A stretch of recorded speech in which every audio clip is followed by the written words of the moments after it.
sinabi ng pastor, you may kiss your bride. Doon mo palang nahalikan. Tapos, biglang after ilang buwan, leading lady na yung asawa mo. Leading man na yung asawa. May partner na iba. Tapos merong kissing scene. Tapos merong bed scene. Yung asawa mo, nakahalikan mo. Kahalikan ng ibang lalaki, tsaka babae. Ba?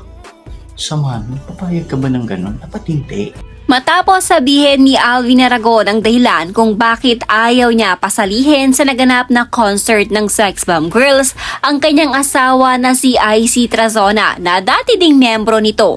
Muli na namang pinag-uusapan ngayon si Alvin dahil sa tila dahilan. Ayon sa netizens sa kung bakit endorsement lang ng mga produkto ang kinukuha ni IC at hindi ito natanggap ng ibang offer o pumasok sa pag-arte, gayong naging artista din naman daw ang sex bomb.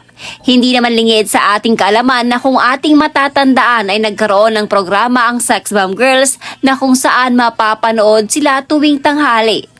Para kay Alvin, ilang taon umano niyang hindi hinawakan o hinalikan si IC. Inantay daw niya na magpakasal sila bago niya mahalikan ang kanyang asawa. Tapos papayag lang daw siyang mahalikan ng iba si IC.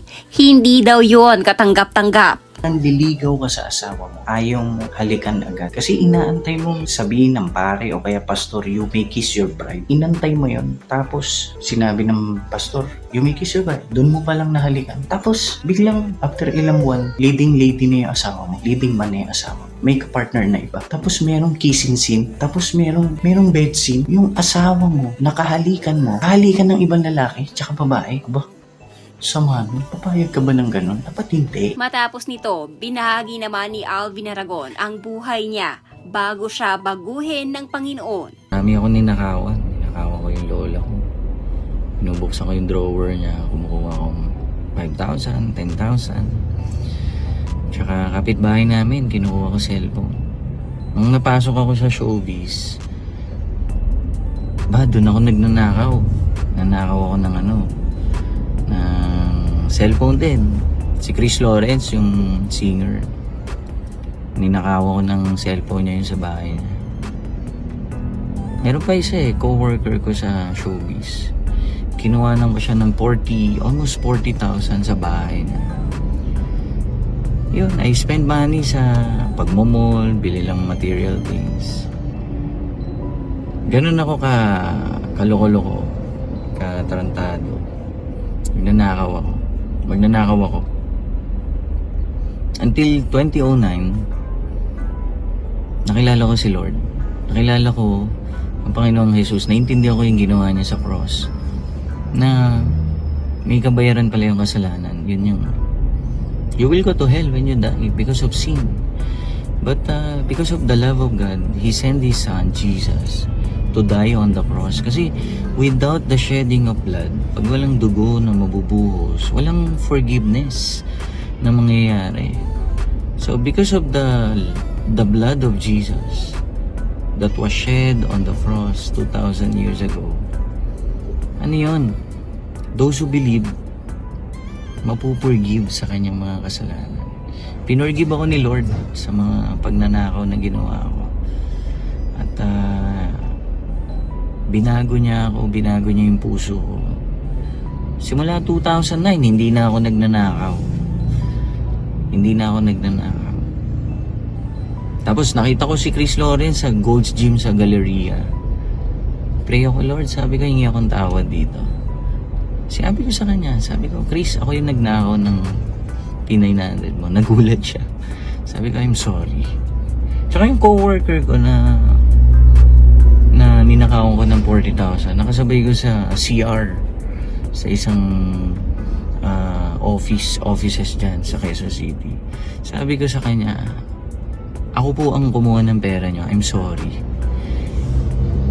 In-spare na ako ni Lord, hindi na ako pinagbayad. Hindi na nila ako pinagbayad o pinabalik. So, pinatawad din nila ako. So, binago ko ni Lord. In fact, tinest pa ako kung talaga nagbago ako. Nagtinda kami ng alahas ng boss ko. Hanap ako ng client. Pinabitbit niya ako ng worth 2 million na alahas. So mga earrings, mga pair of earrings. Ako lang mag-isa, pwede ko nakawin yung kahit yung pakaw pero Binago talaga ako ni Lord eh. Hindi ako nagnakaw. Binalik ko ng buo yung mga alahas. Isang bag. Ang dami alahas.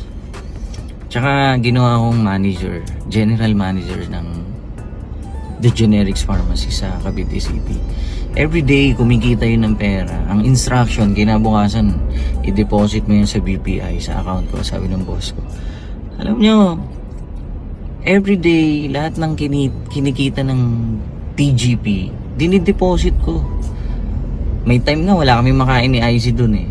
Pero, hindi ako nagnakaw kahit piso sa Generics Pharmacy Cavite City nung nandoon kami. Binago ko ni Lord Jesus. Wala akong ninakaw kahit naghihirap kami na asawa ko doon sa trabaho. So ikaw, kung malikot ang kamay mo o magnanakaw ka sa gobyerno, mapa barangay, mapa city hall o kung sa man department ng government, only the Lord Jesus can change your heart. God gave me fear of God. Tatakot ako kay God kapag tinetempt ako ni Satan magnakaw ulit. But hindi niya ako pinababayaan. The Lord giving me grace to overcome temptations. Ibigyan niya ako ng tulong at lakas. Kung ikaw magnanakaw sa work mo, sa family mo, naku po, ang good news ko sa'yo, pwede ka pang mabago. Pwede kang baguhin ng Panginoon. Simula 2009, hindi na po ako nagnanakaw. Hindi ako ninakawan. Ninakawan ko yung lola ko. Binubuksan ko yung drawer niya. Kumukuha akong 5,000, 10,000. Tsaka kapitbahay namin, kinukuha ko cellphone. Nung napasok ako sa showbiz, doon ako nagnanakaw. Nanakaw ako ng cellphone din. Si Chris Lawrence, yung singer. Ninakaw ako ng cellphone niya yun sa bahay niya. Meron pa isa co-worker ko sa showbiz. Kinuhanan ko siya ng almost 40,000 sa bahay niya. Yun, I spend money sa pagmomall, bili lang material things. Ganun ako kaloko-loko, katarantado. Magnanakaw ako. Until 2009, nakilala ko si Lord. Nakilala ko ang Panginoong Jesus. Naintindihan ko yung ginawa niya sa cross. Na may kabayaran pala yung kasalanan. Yun yung you will go to hell when you die because of sin. But because of the love of God, He sent His Son, Jesus, to die on the cross. Kasi without the shedding of blood, pag walang dugo na mabubuhos, walang forgiveness na mangyayari. So because of the blood of Jesus that was shed on the cross 2,000 years ago, ano yun? Those who believe, mapupurgive sa kanyang mga kasalanan. Pinurgive ako ni Lord sa mga pagnanakaw na ginawa ko. At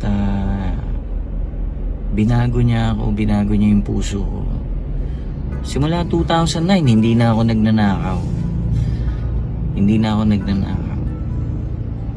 Tapos nakita ko si Chris Lawrence sa Gold's Gym sa Galleria.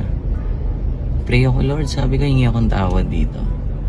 Sabi ko sa kanya, Chris, ako yung nagnakaw ng P900 mo. Nagulat siya. Sabi ko, I'm sorry.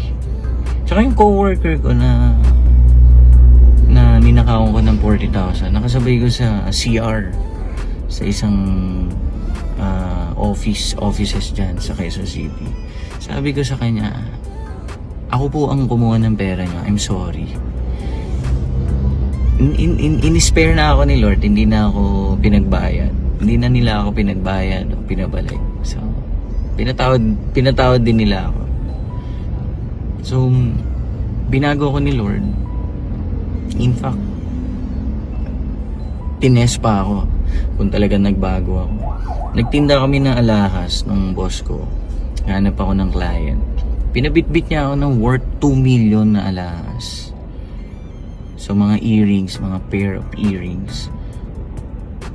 Ako lang mag-isa, pwede ko nakawin kahit yung pakaw pero binago talaga ako ni Lord Hindi ako nagnakaw. Binalik ko ng buo yung yung mga alahas. Isang bag, ang dami alahas. Tsaka ginawa akong manager, general manager ng The Generics Pharmacy sa Cavite City.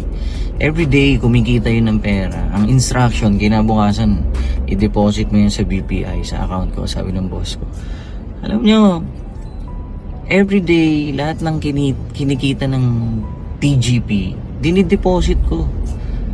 May time nga, wala kami makain ni IC dun eh. Pero, hindi ako nagnakaw kahit piso sa Generics Pharmacy Cavite City nung nandoon kami. Binago ko ni Lord Jesus. Wala akong ninakaw kahit naghihirap kami na asawa ko doon sa trabaho ko. So ikaw, kung malikot ang kamay mo o magnanakaw ka sa gobyerno, mapa-barangay, mapa-city hall o kung sa man department ng government, only the Lord Jesus can change your heart. God gave me fear of God. Tatakot ako kay God kapag tinetempt ako ni Satan magnakaw ulit. But hindi niya ako pinababayaan. The Lord giving me grace to overcome temptations. Ibigyan niya ako ng tulong at lakas. Kung ikaw magnanakaw sa work mo, sa family mo, naku po, ang good news ko sa'yo, pwede ka pang mabago. Pwede kang baguhin ng Panginoon. Simula 2009,